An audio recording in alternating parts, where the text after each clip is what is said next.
So guys, good morning guys, welcome to my vlog. Our video for today guys is mag-ayos tayo ng aircon guys. Dito ako sa workshop ngayon, mag-ayos ako ng aircon. Checkin natin yung aircon guys. So na-check ko na yung kukuha lang muna ako ng capacitor sa store kung may available doon. Try natin na palitan kasi napapatay sindi yung guys, compressor nya. So troubleshoot pa rin tayo. Capacitor lang muna yung first option ko na papalitan, kasi baka sa capacitor lang yan. Nakakuha na tayo ng capacitor, 50 microfarad, single lang siya, hindi siya dual.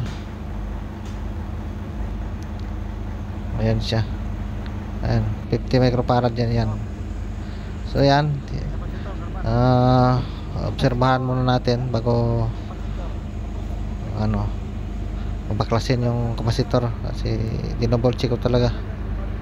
Yan, tumatakbo yung fan, pero yung compressor nya patay sindi. So troubleshoot pa rin tayo ngayon. Tingnan lang natin ito kung anong makakaya natin.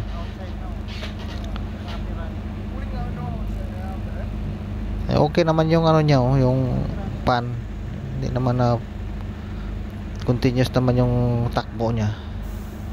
Yung compressor lang talaga, hindi naman sa supply. Pero naka-separate kasi ito yung supply nito, pan at saka yung sa compressor, naka-separate siya. May sarili siyang connection. So kailangan na siguro natin itong babaklasin guys. Papalitan natin ba para malaman natin kung mamatay pa rin siya. Kasi confused din ako guys kung saan yung problema nito. Troubleshoot na lang natin, hindi ko rin masasabi na. So guys, ito napalitan natin yung capacitor nya, bago na yan. Titingnan natin kung mamatay sindi pa rin siya. Ayan, tingnan natin so, patay sindi pa rin siya guys, confirm na. Compressor sira guys.